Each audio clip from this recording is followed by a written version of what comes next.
Hey everybody, it's Dr. Eric Balcabbage. We're back for another edition of the Thyroid Answers podcast. And today we're going to be talking about stressors that can impact our cellular physiology and trigger some of what we see: thyroid physiology, disruptive physiology, signs, symptoms, diseases, disorders.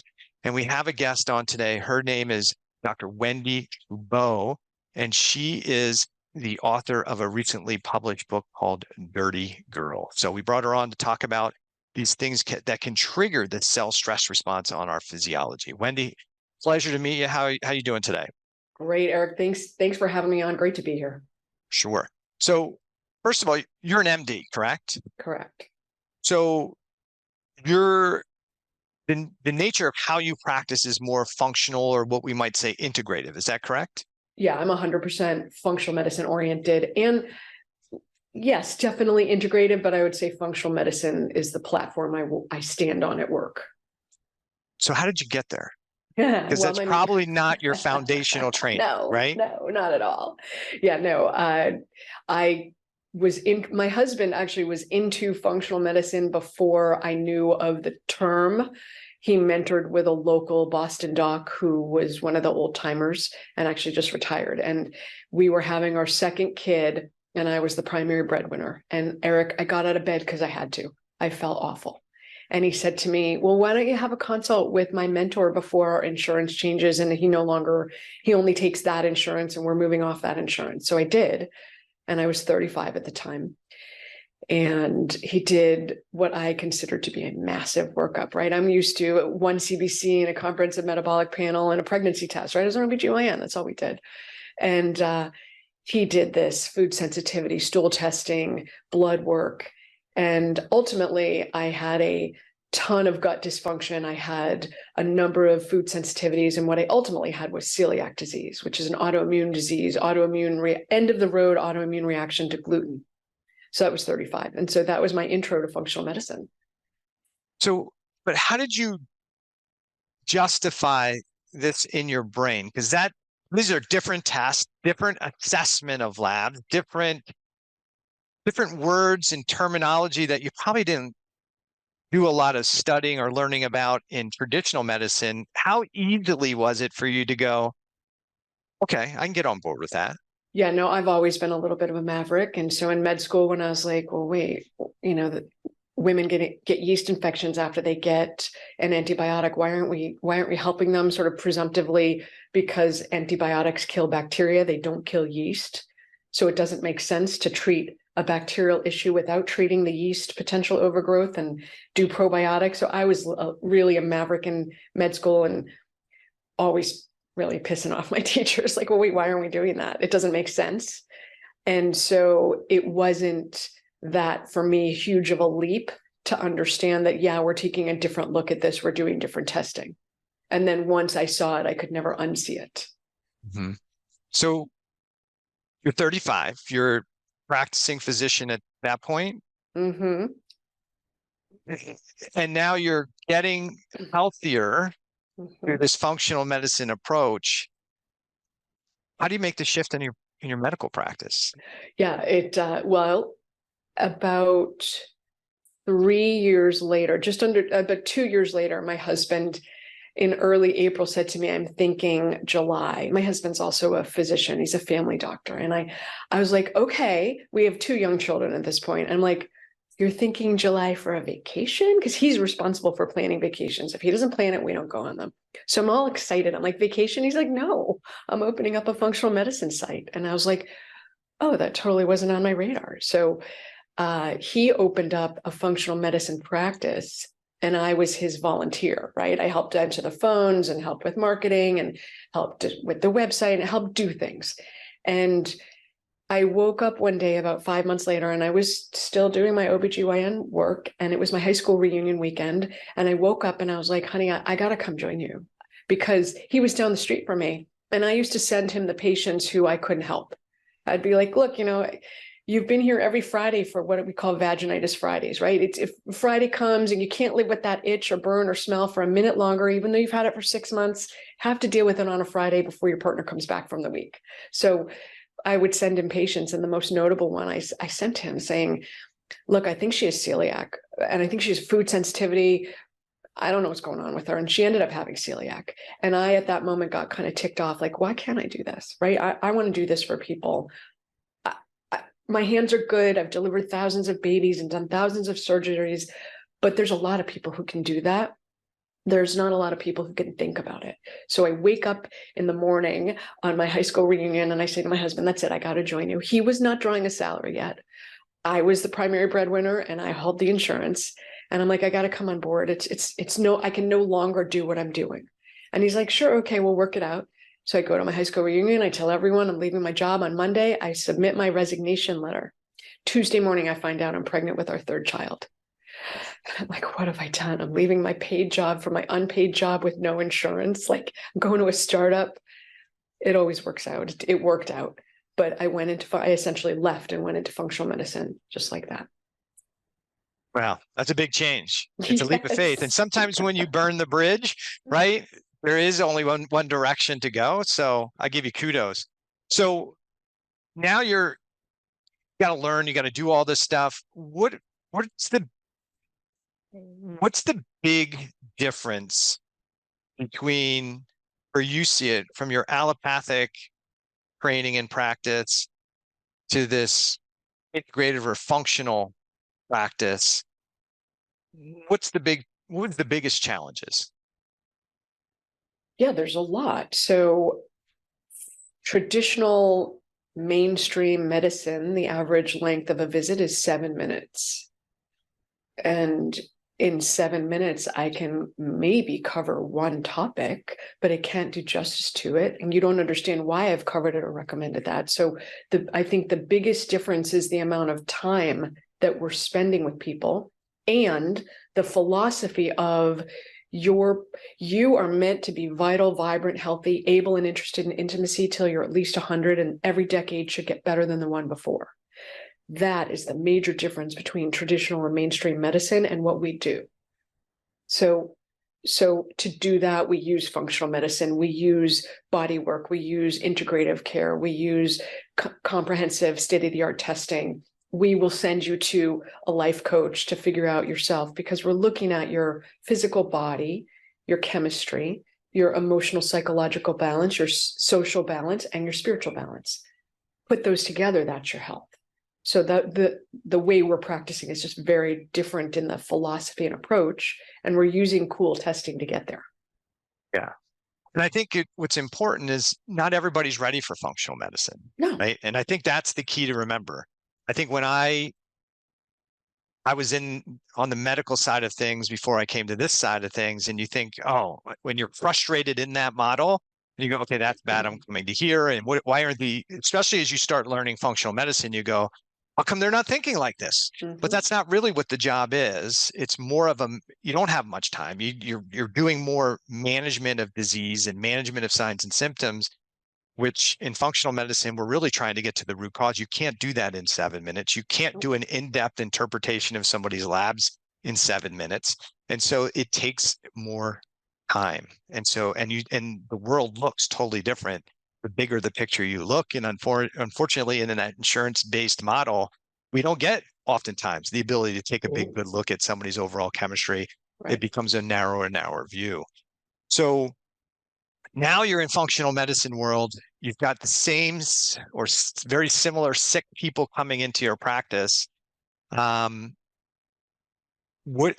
do you see now as the big factors that are contributing to chronic health issues and chronic illness, especially when it doesn't have to just be thyroid physiology, but what are the big factors that drive it? I'm totally a biased person to ask this because we just wrote a book, Dirty Girl, which is all about environmental exposure to toxins. But it's not just the stuff we're getting exposed to. So I would say all diseases stem from too much of something that's harming you or too little of something you need, right? So there's not many other options. And then what causes that? Well, inflammation can cause that, infection, overgrowth, environmental exposures. There's a lot of things that can lead to this issue, but you either have too much or too little. And so I personally would say that at the core of it, when you've normalized how you're eating, moving, sleeping, pooping, thinking, If you've gotten the platform foundational behaviors of your life handled and you're not $1 million, that there's likely to be an environmental toxins factor occurring. Yeah, I would agree with that. I think sometimes we unfortunately jump over dollar bills to pick up pennies, right? Yeah. Everybody's looking for the sexy thing that may be causing it. I think I have Epstein-Barr, I have Lyme, I have this. I need to test for this. I need to test. Hey, are you eating a healthy whole food diet? No. Right. Are you focused on getting, 7 to 8 hours of quality sleep per night? No. Are you spending more time on your cell phone, Instagram, TikTok than you are exercising every day? No. Okay. So how about we get good clean water, good clean air in your house? We work on our sleep, we work on our mindset, because as you probably well know, what goes on between the 6 inches of your ears has a massive impact on how your physiology works. So those things are critically important, but I agree. Those, if you do the foundational things, because they don't really, at the end of the day, they don't cost you anything Right. to work on, right? Right. Right. But if you've done those foundational things and you're still struggling, then seek out somebody. And I don't think, sometimes people are going to specialists in functional medicine, and I don't think that's always the best scenario. If you're only going to somebody who knows something about gut physiology, but nothing about gallbladder and liver function and detoxification and cellular health and thyroid physiology, we might be in that. That may not be the best. I think in functional medicine, an entry level. That's an entry yeah. level, right? So that when I started functional medicine, I dealt with adrenals, gut, and minerals and nutrients. That's what I had the bandwidth for. And then, we're talking almost 15 years ago. And then as I evolved, I started to diagnose and treat Epstein-Barr and Lyme, and then really ultimately got into toxins. But toxins is not where you start. You start at I'll call it the foundational entry-level functional medicine things. But you're right. If you have an advanced complex issue, certainly dealing with the gut and adrenals is going to be impactful, but it may not get you all the way there. You might need a further jump. Yeah, so I think sometimes people think because I've been diagnosed with a thyroid disorder in allopathic medicine, I need to go to somebody who's a thyroid specialist, and then I need another functional medicine specialist for my GI tract, and I need another functional medicine practitioner for my adrenal system, and I need another functional medicine practitioner for this. And ultimately, and I think we're on the same page here. Ultimately, what functional medicine should be is about taking a look at a 30,000-foot view and saying, okay, I've got multiple systems that are impacted here. What's causing this multi-system adaptive change in physiology? Because that's ultimately what I need to address. I may need to support gut physiology and adrenal physiology along the way and support the recovery. Well, at the end of the day, functional medicine is about what the underlying cause or causative factors that are causing issue. Yeah, totally. So let's talk toxins, environmental exposure. I think somebody who's listening to this, and we have practitioners that listen to it, we have regular everyday people that are experiencing problems, but somebody's may listen to this and go, everybody's exposed to toxins, right? So what am I supposed to do? Live in a bubble? So when we're thinking about toxicity issues, where do you start with client to evaluate, to assess, to work through those processes? Yeah, great question, Eric. So I never start looking at toxins until I've dealt with, are you eating properly? Are you pooping? Is your gut in order? Are your adrenals taken care of? Are you sleeping enough? Have you managed your brain? Are you moving your body? Right? You cannot layer toxins onto a dysfunctional gut. Keeping in mind that toxins will cause gut dysfunction and irritability, you still need to fix the basis. So I start where you start, which is fix your life, right? Fix your life, manage your brain, meditate, sleep, exercise, and eat well. And then if you're not $1 million, we're going to look at toxins and we'll test for heavy metals, mycotoxins, the group of environmental toxins, and herbicides, pesticides, and insecticides. But again, that's step 2. That's the top of the pyramid. And the bottom of the pyramid is all the stuff around how you live and the data behind your gut, your adrenals, your mineral nutrient status. Yeah. So there's lots of different tests that are out there. Mhm. What do you see as kind of the best tests? You don't have to mention names, so you don't get yourself, if you're working with some at a company. But there's hair. Some people love hair tissue analysis. Some people say it's not valid. Some people say it's the best thing ever. Some people say urine testing is great. Some people say it's not. Some people say blood testing and antibody testing is good. There's lots of different ways to assess it. Where do you sit? How do you do it? How do you go about it? Sure.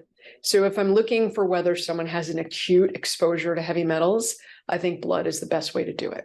Because if it's in your bloodstream, you had an acute exposure. So, but because heavy metals are so toxic, you're not going to leave them in your bloodstream for longer than 4 to 6 weeks. They're going to begin to be sequestered in your bones, organs, and fat. So if you tested it at the time of exposure, you'll see it. 6 weeks later, it could be 0. And you're like, oh, cool, I got rid of it. No, you stored it. You didn't get rid of it. You sequestered it because it's so inflammatory. So I think blood's great for that. I'm a huge fan of hair. If you're looking at what are you voluntarily detoxing and removing from your body?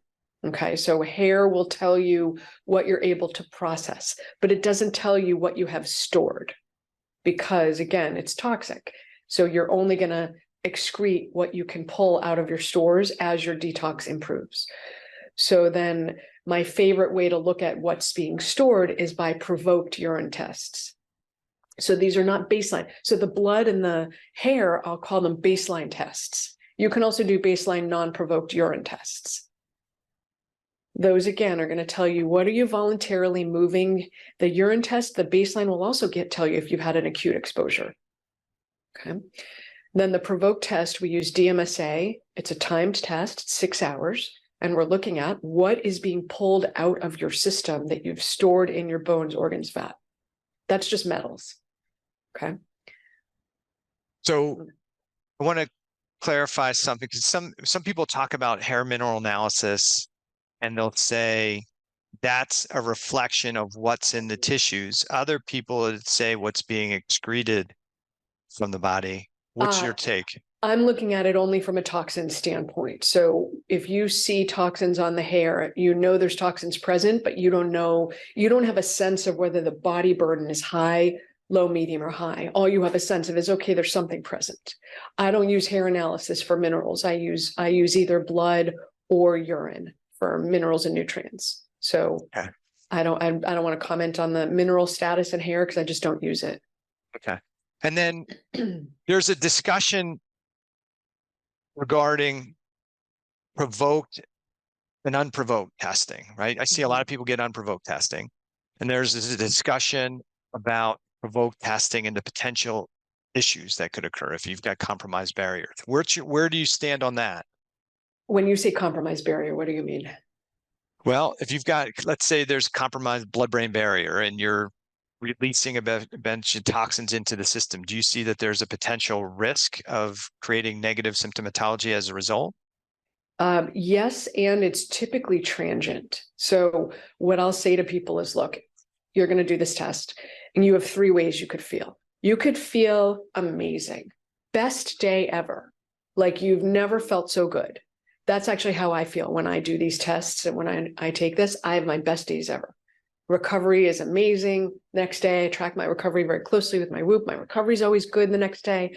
So you could feel amazing, but you're not going to recognize that you feel amazing because you're just going to think you're having a good day. It's only in retrospect you'll be able to see it. You could conversely feel like a truck ran over you.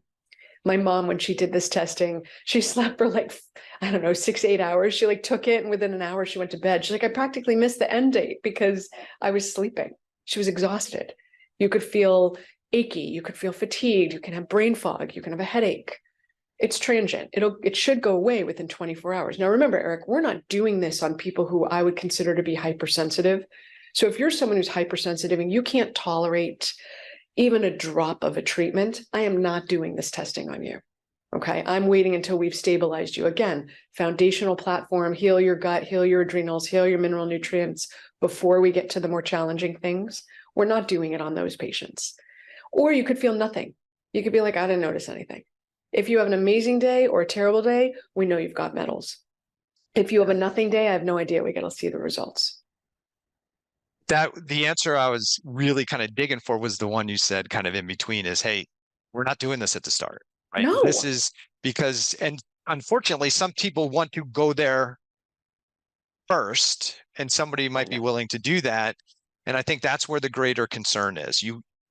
Before you start jumping to the fact that, hey, I think I've got heavy metal toxins and I want to be tested for it, make sure that you're doing, as Dr. Wendie said, make sure you're doing all the I've addressed my gut physiology. I've looked at the detoxification pathways. I got a liver that's functioning well. I've got a gallbladder and biophysiology that's functioning well. I've got a GI tract that's functioning well.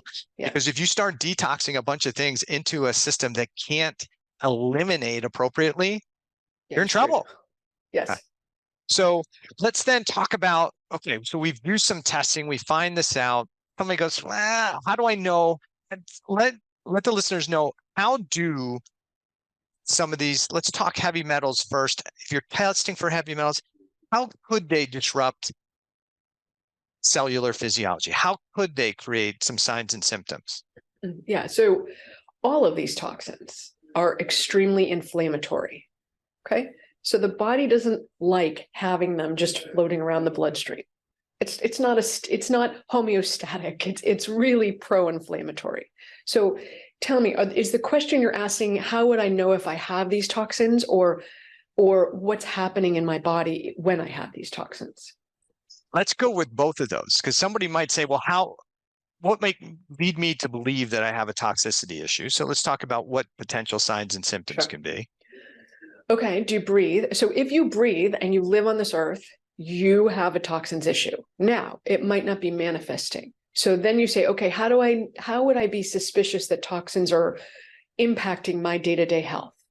Okay, this presumes that you're eating ideally, you sleep, you're breathing, you're moving, you're pooping, you're stress reducing. This presumes that you're doing those things. And if you're doing those things and you still have any diagnosis, it's likely caused by toxins, because you've eliminated the major causes with the way you're living and treating yourself otherwise, right? So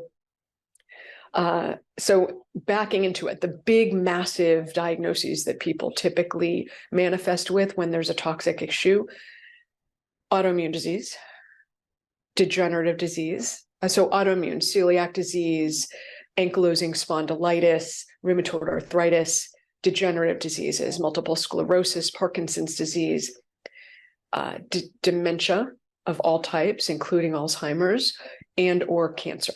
If you have one of those 4 diagnoses, you want to be very suspicious that you have a toxin issue occurring. Then there's the symptoms, right? So things like, I'm sorry, there's a 5th, cardiometabolic disease, either cardiovascular or metabolic, type 2 diabetes, pre-diabetes, metabolic syndrome. These are all indicators that there are toxins at play. They're so disruptive to the normal flow of things. You're going to go down your pathway. My pathway was autoimmune. My husband's pathway is metabolic. So everyone's going to go down their own pathway. There's not that many pathways that we can really go down, though, right? Like and then there's symptoms: gut irritability, eat perfectly but can't get a handle on your gut. There's probably toxins involved. My top ones would be heavy metals or mycotoxins, but other ones can be extremely irritating to the gut. Glyphosate indirectly impacts the gut because it kills the good bacteria, leaves the bad bacteria, and then throws off the liver. So it's just a nasty situation all around. So if you have symptoms, you can't lose weight, can't gain weight. Those are often indicators that can't lose weight. You store toxins in your fat. So if you don't get rid of the fat, the toxins, you won't get rid of the fat, because the body knows if you can't process it, you're not going to leave it floating in the bloodstream, because again, it's toxic and inflammatory. Yeah, I think somebody's listening to that and saying, well, it sounds like they could cause every condition.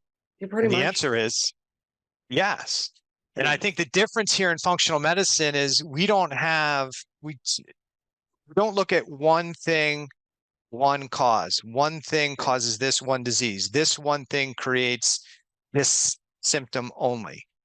In functional medicine, we're looking at How does this load of stress we're putting on our system create change in our physiology? And it could be, and that's why Dr. Wendie was talking about, hey, we've got to do all this foundational stuff first, because if you don't do the foundational stuff, the disrupted sleep could still create problems for physiology, the poor diet, the poor eating, all those other things. So anything, any level of excessive stress could create the same physiologic changes. It could cause one person's headache could be caused by histamine, another could be by heavy metals, another person could be from a bacterial infection. In allopathic medicine, we're typically trying to manage the headache, manage the migraine. Right. In functional medicine, we're saying, yeah, we may need to help support that temporarily, but ultimately, if I'm going to help you, I have to figure out what stressors you have and start peeling them away. And we should see a restoration of normal symptomatology and potentially the symptom go away. Would you agree with that? Totally. 100. You're talking my language. I'm like, I totally agree with that. So we've got these toxins. We know that they can potentially affect our system. What's the strategy then once you're working with somebody for the toxin? Obviously, it may make a difference between whether it's a heavy metal issue, it's an organism issue, but let's start with heavy metals. Like, is there somebody who's like, well, I did a detox protocol and I didn't get better. So what's the general strategy? I know that's not specific, but how do we go about starting to manage these people? Is there specific supplements that you just give? Is it drugs that you give? Are the binders necessary? Because you hear a lot of discussion, you have to have binders. Is there different binders for different things? Can you lay that out a little bit? Sure.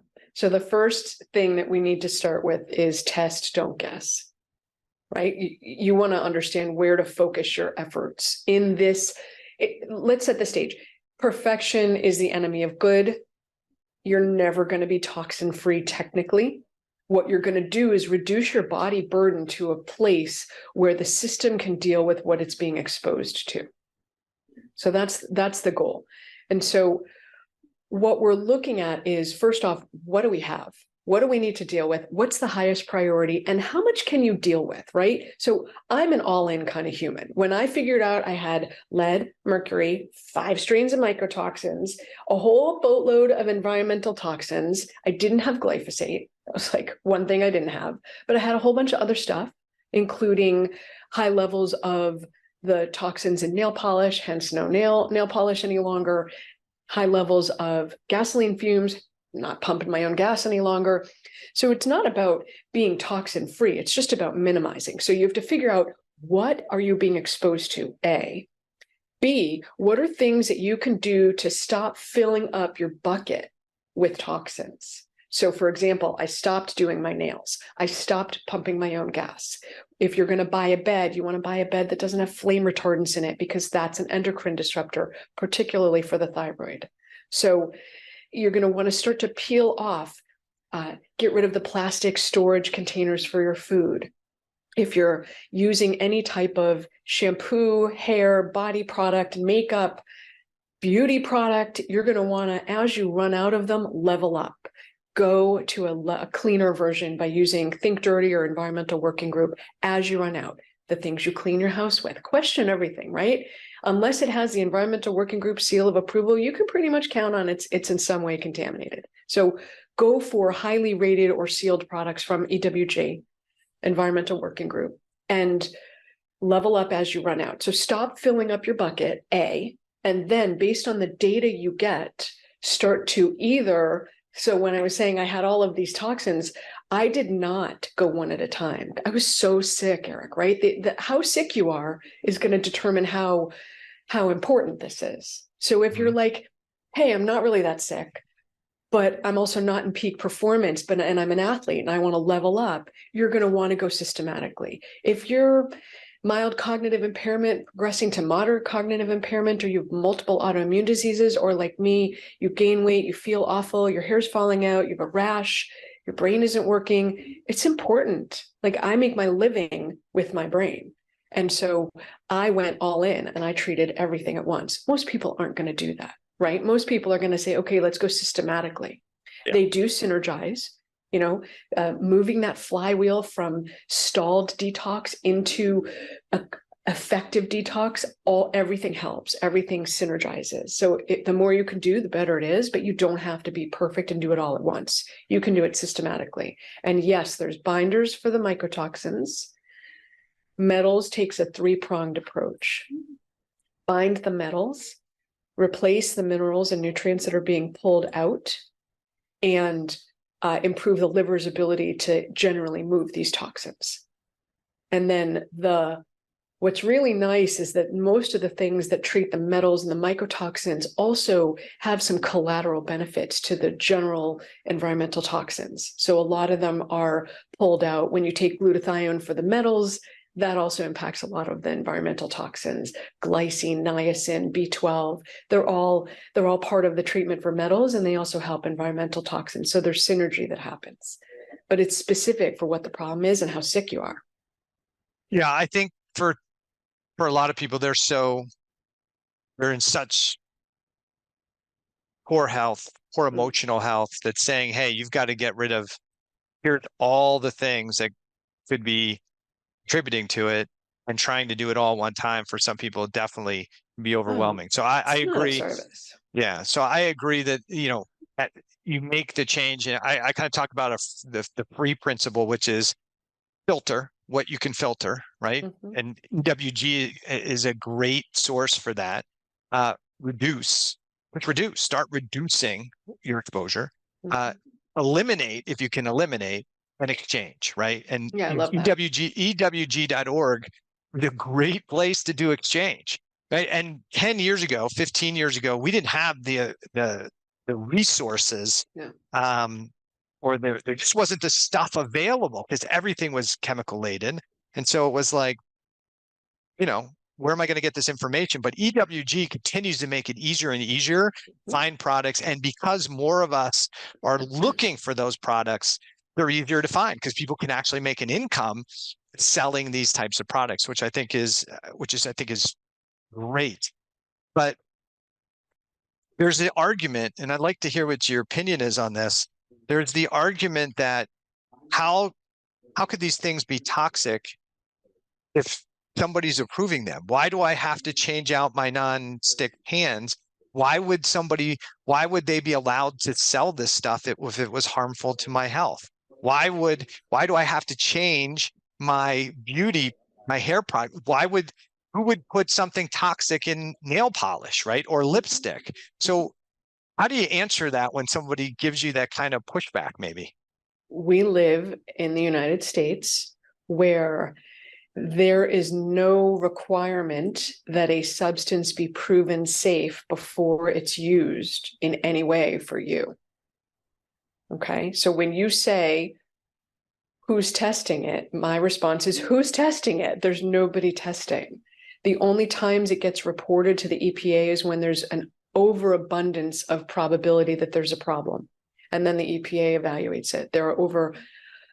There's a million different counts. It looks like there's about 500,000 different types of chemicals on the market, with about 1,500 new ones being produced every year. The EPA has evaluated about 1,500 of those and has banned 9. And the last one they banned was in 1984. I was 13 at the time. So, and the EPA and I are the same age. So there is no oversight on a product until a preponderance of evidence shows that there's a problem. So you can presume if you're using something, unless it's been tested, it is likely not in your favor. It's in the favor of the company. It emulsifies, it makes it more shelf stable, it makes it blend better, it makes it brighter. If it's made in another country, if it's made in a third world country, it may be contaminated with things like heavy metals or other contaminants. So there is no oversight. You are responsible for your own oversight, fortunately or not, right? The land of the free, now you have the freedom to do your own oversight, but nobody's doing it for you. And I think one of the other challenges becomes nobody's looking at this synergistic effect, right, of the load. You can't even study it. Right. So one chemical may test this level, may test okay, but you're not exposed to just that one chemical. You're exposed to tons and tons of chemicals on a daily basis. Yes. And we do have this thing called our liver that's supposed to be doing a lot of work, but if it's already stressed and taxed by a whole bunch of other factors, how good of a job is it going to do? So it can only do so much. And I think that's where we start to overload. So we talked a little bit about heavy metals. We got to do some of those things. I want to finish this and then we're going to get on to some of the other toxins, but how long, if somebody's doing heavy metal detox, and it's different from everybody, as a general rule, is there a time frame from initial test and treatment to retest? Because a lot of times you'll see people get a test done and then do detox and there's no follow-up, right? I'll look at, I'm like, but where's the follow-up? Yeah. Oh, well, we didn't do it. I'm just still taking the stuff. Well, that was like a year and a half ago you started that protocol. You're still taking the same stuff? Oh my God, no. Well, yeah. Okay, yeah. So what should an appropriate follow-up look like? So I'll talk about our follow. I think there should always be follow-up, right? Test, don't guess. I'm a data hog. I get data. I say to people up front, I'm a data hog. I'm always going to want data. Especially, I learned on myself the hard way that halfway through our first protocol, first 6 weeks of it, it's a 12-week protocol. I felt like, oh man, 8 o'clock came around and I could not put my kids to bed soon enough because I was exhausted, went to bed. And after 6 weeks, it was like a switch flipped and I felt amazing. And I said to my husband, I think my toxins are gone. I'll finish the protocol just so I know what patients are going through, but I think it's gone. Man, oh man, what an arrogant statement, Eric, because at the end of those 12 weeks, our first protocol is 12 weeks. My toxins were significantly higher than when I started because of this stored body burden effect and this crappy detoxing effect. You're not going to show what you really have until you ramp it up. So we do a 12-week protocol for the first round. We retest after 12 weeks, and then subsequent rounds are based on how high is your body burden after we've ramped up detox. And then I might say to someone, go for somewhere between, it's either 8 weeks. If you're like eager for data to see how quickly you're moving, then fine, retest after 8 weeks. If you're like, wow, I have a patient, her mercury's 73. The goal is like well under 8. And this is actually also someone who has recurrent aggressive cancer at 33. Right? Like not what you would expect. So people like that, I'm like, just do it for 6 months and then we're going to retest you because the goal is to get rid of it. We don't really care how quickly it's moving. We just really want to keep getting it to move. So it depends on how high is your body burden, how quickly I'll retest you, and also what are your finances, how's your brain function. But typically after the first round, it's 12 weeks. And then we're going to iterate after that based on what we see.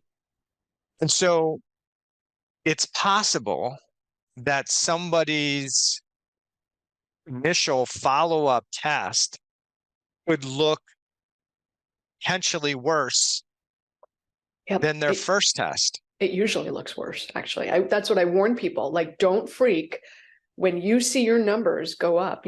My starting lead was 12. My starting mercury was 9. After a round, my mercury was 41 and my lead was 21. That's a huge difference, right? So I say to people, you're going to freak when you see these results. Don't freak. We expect it to go up. It's good news. It means you actually improved your body's ability to move the toxins in a meaningful fashion. Now we got to keep going, but it's going to be longer. And you're doing it. And when you're looking at that, you're looking at the blood value for those heavy metals you said, or you're looking at the urine? We're looking at provoked urine. Because again, remember the blood, if you're binding properly and you're displacing and you're processing properly, you shouldn't see it in the blood. The blood's always going to be sequestered away in the bones, organs, and fat. So you really want to look at what are you able to pull out on provoked testing. And so then on the follow-up test, are you doing a non-provoked and a provoked on the follow-up test then as well, or just the provoked? Just provoked. Right. So we got that part, I think, covered. But as the person goes through the process, are you typically seeing that somebody's they may feel or function better. You said, hey, they could feel a little bit worse as the initial process goes. But then if they're the person, if they're liberating a lot of this stuff from stored fat, are you also seeing an improvement of many times body fat composition, like how they're holding on to things? So they may Yep. say, I don't feel as good, but my waist and hips are better and my weight is down, possibly. Generally, no, generally what people notice is the first or second round when they do the metals protocol, they experience fatigue, sometimes a little gut irritability, sometimes headaches, but that lifts. At some point it lifts. And Mhm. subsequent rounds, they just feel good. And people will say, I actually feel better on the protocol than off the protocol. Very rarely someone will say, I just don't really feel as well on the protocol, but I love how I feel when I stop. And so then sort of concurrent or separate from that, it's almost never the first round where people's weight starts to shift, right? Think of yourself as a construction project. It takes longer, it costs more money, and it's going to run over budget. It's going to run over you what you think. It's never like, oh yeah, 3 months, I'm good. It's almost always longer. But at some point, when they hit the tipping point for their body, they will start to lose weight because they can lose fat now. Took me, I've been in this game for 4 years. I started this process 4 years ago when I came back from Notre Dame and got sick, pretty much this time of year. And it was 4 years ago. And it was only 2 years ago that I was able to lose the weight that I had gained 2 years before. So for me, it took 2 years. I had extremely high levels of body burden. And we weren't just talking one thing, we were talking metals, mycotoxins, other, and pesticides. So it was a mess, right? So, or I was a mess. So it's the length of time to weight loss is going to be inversely proportional to how much body burden you have. The higher the body burden, it's not actually the longer the weight. It's not inverse, it's linked. The higher the body burden, the longer it's going to take to move the weight because you have to clear the cells out, the fat cells, so they can go away. Yeah, and I think that's kind of what I was trying to get you to say, is because a lot of times when people come into our practice, what they may have headaches, they may have pain, they may have irritable bowel, they may have a bunch of things, but what's the number one thing that they Oh yeah, mainly care about? hair loss and Hair. weight, baby.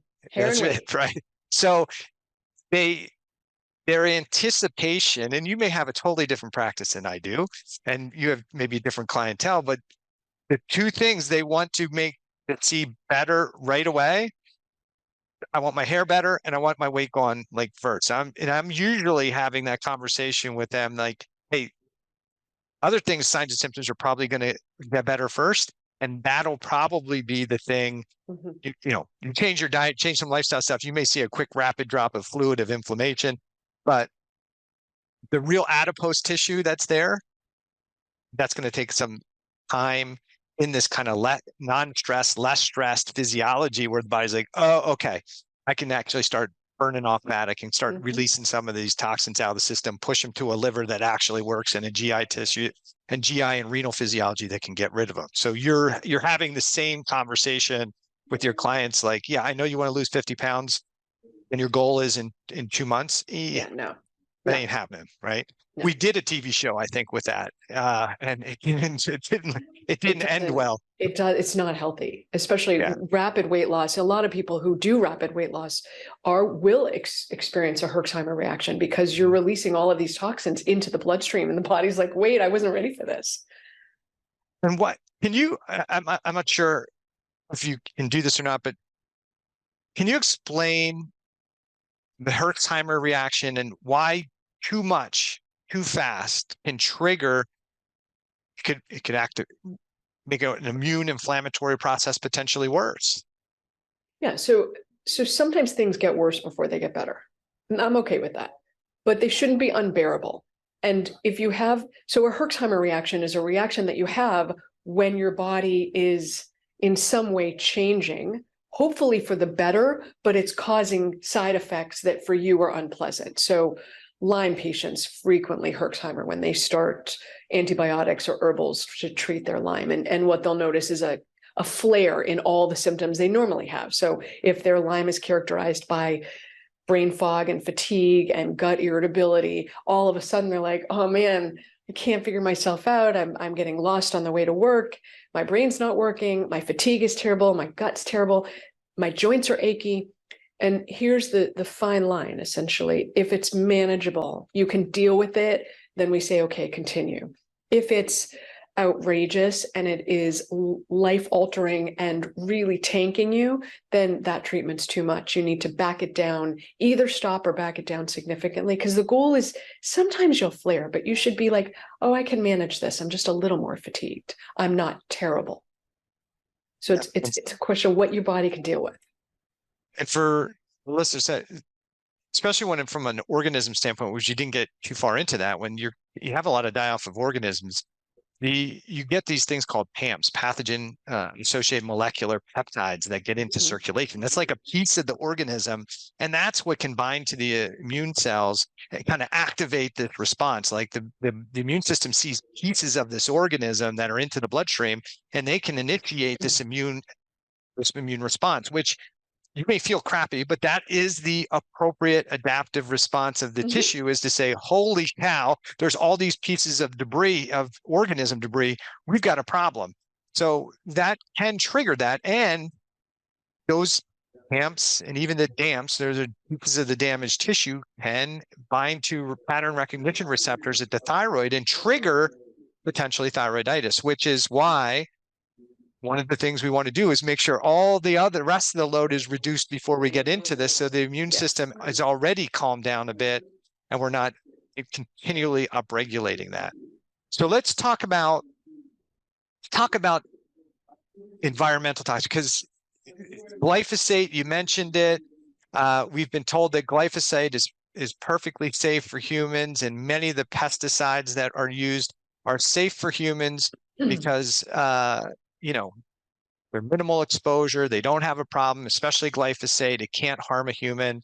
So, and if you think about it, I mean, these things are used all over the place. So how can they have an impact on our physiology? Let's start with glyphosate, because that's, top of the list. And then let's talk about the potential burden of some of these other chemicals that are used, especially in big farming. All right, I feel like you're poking the bear, just for the record. I am. This like drives me nuts. Okay, so okay. Think back to, you don't have to prove it's safe before using it. Glyphosate in very small, very, very small amounts, smaller than what we get exposed to, it doesn't do anything, except glyphosate use doubles approximately every 7 years. It's the most commonly used herbicide in the world. It contaminates both organic and non-organic. So essentially all organic legumes are contaminated because it gets into the groundwater and runs off. It can stay in the groundwater and the ground for anywhere from 1 day, which I'm a little skeptical about, like it's not going to degrade that fast, to years. And so it sticks around.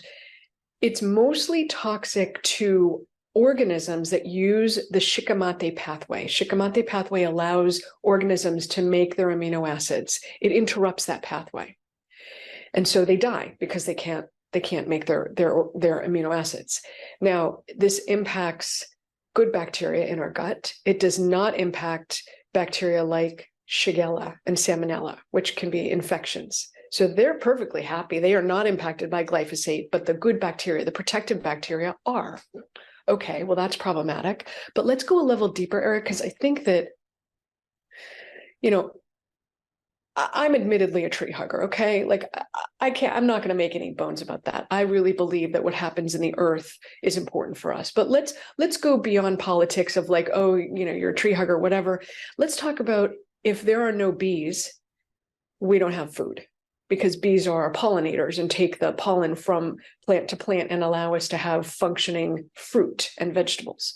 If you take that away, and glyphosate is toxic for bees, when you take that away, you start to have issues with producing your food because you need to pollinate your food and you don't have the bees. Let's take it a step further. It's toxic for the bugs in the soil, and that kills the bugs in the soil. The birds feed off the bugs in the soil. So now we've impacted another ecology. We've impacted the birds, we've impacted the bees. This is not a lesson on sex ed, but we have impacted the birds and the bees. And now we're impacting our gut health. So even before we get to the impact of glyphosate on the liver, we've done tremendous damage to the ecology of the earth.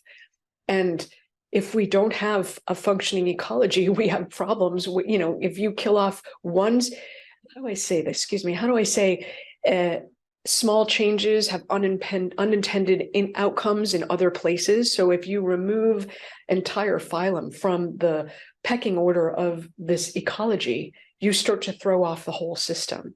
So you throw off, the birds have no food. Okay, maybe they're going to go somewhere else. Now you don't have the impact and the predators that we're dealing with that bird. The whole system gets thrown off.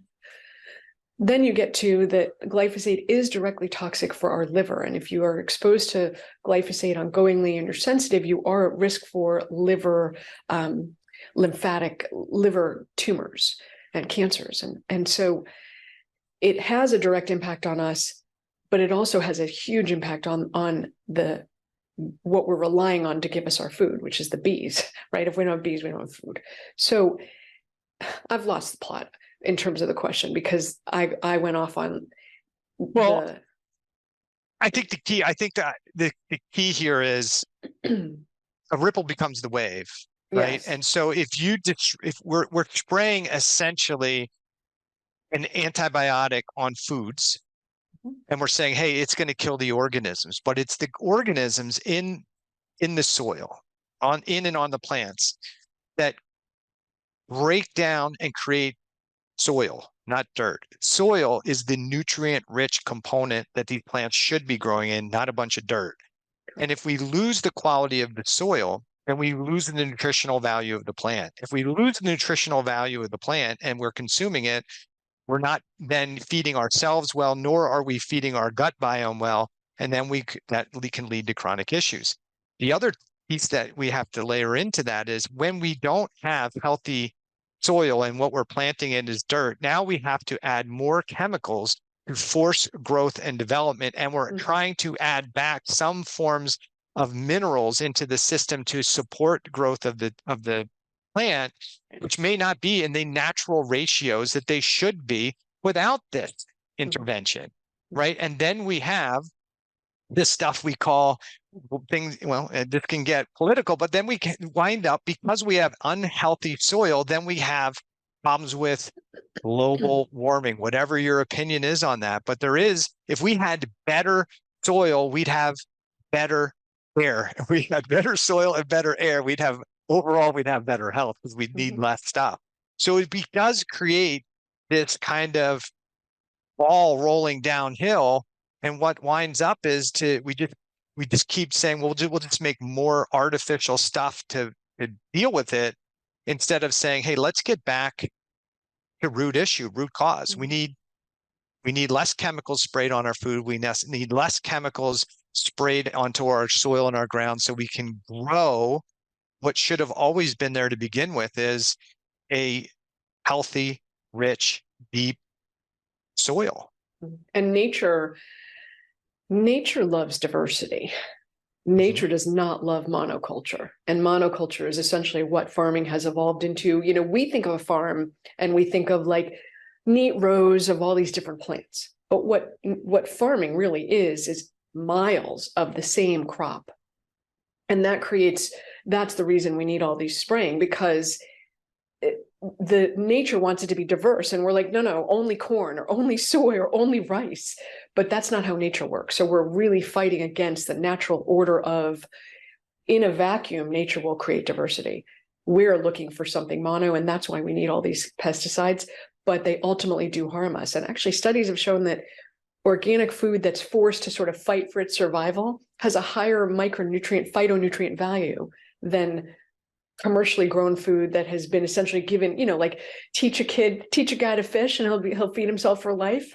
But if you do pesticides on food, you're essentially not encouraging the plant to fight for itself, and it has a lower nutrient value as a result. And to add on to that, you know, what the consumer often wants is the sexy piece of fruit or vegetable. But as you're saying, what's probably healthier is the blemished, you know, the thing that's not perfect and sexy looking, because it has had to fight to protect itself. So it's probably has more nutritional value in it Mhm. than something that is, oh, that looks perfect. Well, that's Right. probably because it was raised under certain conditions, and anything that's got bumps or bruises or anything else on it goes out and gets tossed. Yep. So let's talk about, now we've got these farming based chemicals, right, that we're exposed to in our water, in our foods. How are we assessing those? Are we using similar tests? And then let's talk about strategies to reduce them. Yeah. So we are assessing them. That's part of the other environmental toxins category. And so that's a urine test. You can do the mycotoxins, the other environmental toxins, and the glyphosate in one test if you wanted to, or if you're like, oh, that's too much data or too expensive, you could parse it out. So that's contained. The insecticides, pesticides, herbicides are all contained in that testing. And that's a urine test. It's provoked using glutathione and a hot bath. That helps move these toxins. And we're really not we are testing for them right now. The only way to avoid them is to start avoiding those foods, right? Essentially, don't eat those foods. Be very careful if you're thinking of living next to a farm or a golf course, because those are heavily sprayed. I'll sort of set aside the highway and the industrial plant when we're talking specifically about pesticides, herbicides, insecticides. You're going to want to be really careful. I have a family member who was like, I bought a house on a golf course. I'm like, no. But then I can't say that out loud, right? Those are inside thoughts. So I was like, Yeah. Congratulations. I'm so happy for you, right? But you actually don't want to choose to do that because they're spraying high levels. Back to the monoculture and nature thing. Golf courses are monoculture of the same grass, as opposed to the diversity of what's going to grow if you just let it grow and mow it. And so you have to spray heavily to keep it monoculture. So you can evaluate it though. And you can start to pull it off by, the nice thing is glyphosate is readily water soluble. It's not fat soluble. It's water soluble. So mostly is a little bit of fat, but mostly it will go towards water soluble. If you can stop filling up the pump and the cup with glyphosate, it'll pretty easily come out. That's the nice thing about it. The not nice thing about it is everywhere. Yeah. So a really important thing. So one of the things you can do, definitely take a look at your water quality and what you're filtering, because water, Yep. as you're saying, can increase our ability to get rid of a whole bunch of stuff, right? And the EWG actually has a compilation of all of the water quality in all the zip codes. You can go to EWG and test your water, look up your water report so you understand. I'm not even sure that they're testing for pesticides at that point, though. It just has an overall gestalt of it. So yeah, they do it.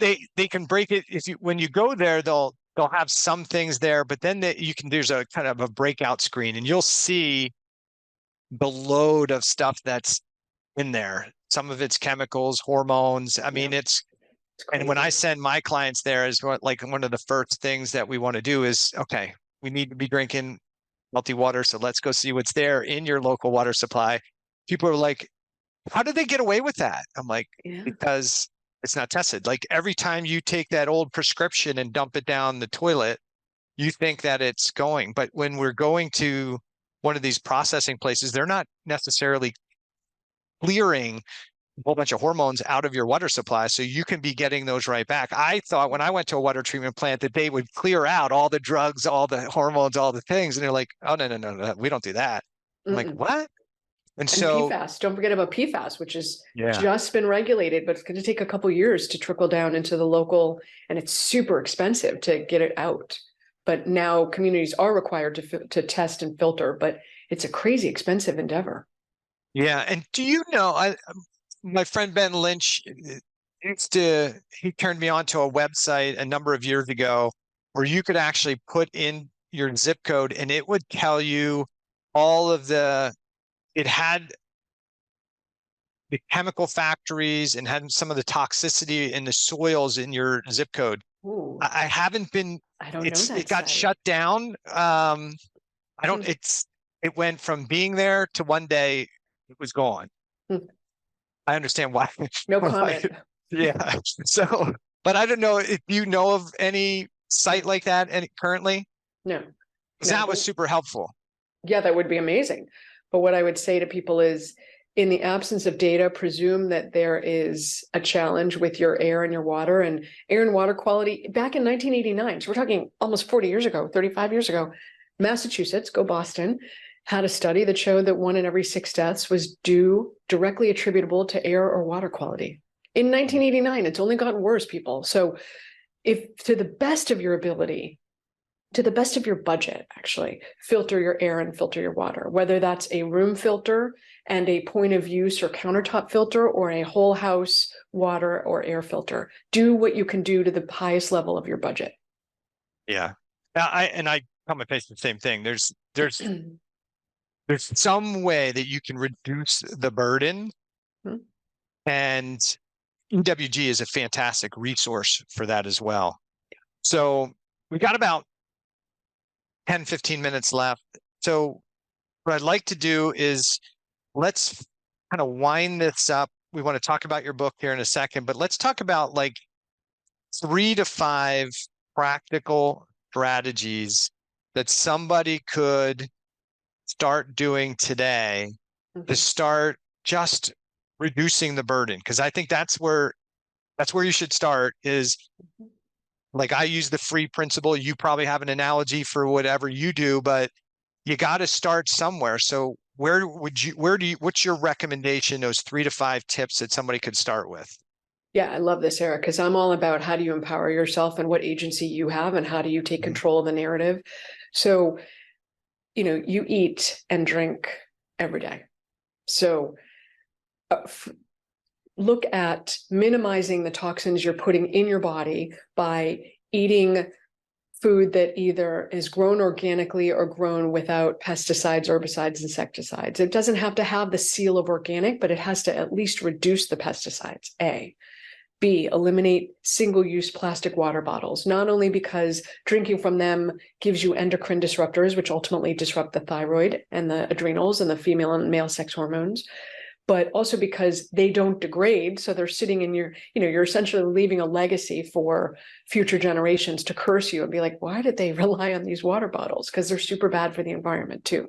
They don't. What about my BPA free plastic water bottle? Yeah, it's like BPA, BPS, BPC. It's essentially an evil twin version that just hasn't been studied as much. So you can count on it. If it is plastic, especially if it's single use, it is toxic for you. Do not drink from it, and do not give it to your kids either. Okay. Minimize or eliminate alcohol, because alcohol is a direct toxin. So the more you drink, the less you can deal with all the other stuff you're exposed to, because that's a hey, my hair's on fire type of toxin. You're going to deal with that preferentially over all the other toxins. So those are the 3 things you can do around what you put in your body. Then my top tip is, whatever you're running out of, that's the opportunity. I don't care what it is, what you're about to order, that is where you are going to want to look it up, level up, figure it out. And as that occurs through the course of your year, you're going to level up on 100 products? Yeah. And we're talking laundry detergent, we're talking soap, we're talking deodorant, we're talking toothpaste, we're talking, I don't wear lipstick or nail polish, but lipstick or nail polish. Makeup, shampoo, all of it. And everything that you use in your environment is fair game. And somebody might say, but I'm putting it on my skin. I'm not drinking it, right? So, and the issue is that, you are putting it on your skin and hair while you're in a hot area that's opening up, right, your pores and making it even more likely that you're going to get the stuff into your system. Your skin's your largest organ, and you can dive or thrive. So if you put a lot of chemicals on your skin, you're going to absorb them. If you move your body and sweat, you will excrete them. So your skin can really determine the course of the future. So if you wouldn't give it, a lot of people are like, I would never give that to a baby. Okay, cool. Use a baby as your standard. If you would never give that to your baby because it has too many chemicals in it, don't put it on your own body, because that baby's going to have to take care of you when you start to have some type of degenerative, distinct, awful medical issue, right? They're going to care for you when you can't care for yourself. So it's up to you to really promote health so that your kids don't wind up, wiping your bum. Right. Do you remember how bad that was early on? But I tell my kids, my oldest, when he was younger, broke both of his arms one New Year's Eve as we were having a big party at the house, and the kids got there first, and he Oops. did something I told him not to do, and of course broke both his arms. So we had to have him, you know, procedures. You can't, the TV, back in the day they showed two people with like two full casts on their arms. So he had that, and he realized, like, young teenager doesn't realize the full impact of it until he has to go to the bathroom, and then Oh he's like, man. "Oh, where's mom?" Yeah, mom's not here. You got dad. And remember, Yeah. you remember this when I'm older, right? Yep. Yep. And so there, that'll come to pay. But so yeah, we've got some strategies, and you also have a book. So let's talk about your book, and then you can talk about if somebody wants to learn more about your work, can they find you? Sure. The book is Dirty Girl, Ditch the Toxins, Look Great and Feel Freaking Amazing. It's based on my experience of hitting the skids with toxins. And then it's really meant to be a roadmap to work with you so that as you're ready, you level up in specific areas of your life. And you figure out, and every chapter has the 3 to 5 hot tips of what you can do to reduce your exposure, improve your excretion right now. So it's meant to be a roadmap, and that's best find on Amazon. I would recommend adding in my name, or that it's a detox book instead of just saying Dirty Girl, because that's going to send you in another direction that you probably don't want to go in if you're looking for the book. And then we have 2 ways that people can interact with us. We have a bricks and mortar in Newton, Massachusetts. That's meant for people who want medical care. It's a membership-based insurance. We take insurance, but we also have it's a membership. So that's for people who want to be they're in the Northeast probably, and they want to be here. And then we also have an online community, which is the bricks and mortar is 5 Journeys Health, and the online community is Dirty Girl Detox. And we actually have a free gift for your audience, which is dirtygirldetox.com/gift. And they can get a non-toxic guide for healthy living. And that'll help level up and start to the process. And there on that site, we have supplements, we have programs, we have testing, we have community. That's really for people who are nationwide to worldwide who might not be able to get to Newton. And then we have our own podcast called the Feel Freaking Amazing Podcast. And let's see, Instagram, Facebook at Wendie Trubow, MD. Awesome. You didn't go Dirty Girl for the podcast Nope. to keep the theme? No, it's a national brand, and it started before the book, actually. So that's our national brand is Feel Freaking Amazing. So awesome. Yeah. Well, I appreciate you coming on the podcast. I think we had a great discussion. I think the listeners will get a lot from it. So again, thank you so much for coming on the podcast. And for the listeners, make sure you share this episode with friends, with family. Again, this is most of what we talk about on the podcast is not thyroid specific. It's health specific, right? Mm-hmm. And so the foundational things that Dr. Wendie's talking about with her clients are the same things that I'm talking about from a functional medicine perspective. You've got to live well. You've got to eat well. You got to drink well. You got to sleep well. You got to breathe well. You got to have good environmental health and fitness, good emotional health and fitness. These are the things that are the foundational to health.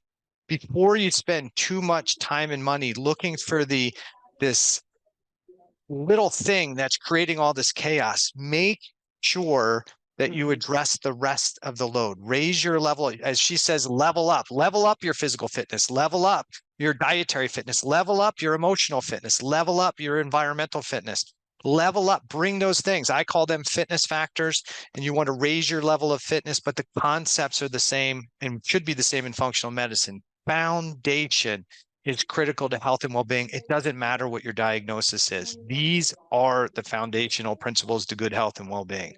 So Dr. Wendie, thanks so much for coming on the podcast, and we'll have to get you back on in the future for another session and maybe a different topic. My pleasure. Thanks, Eric.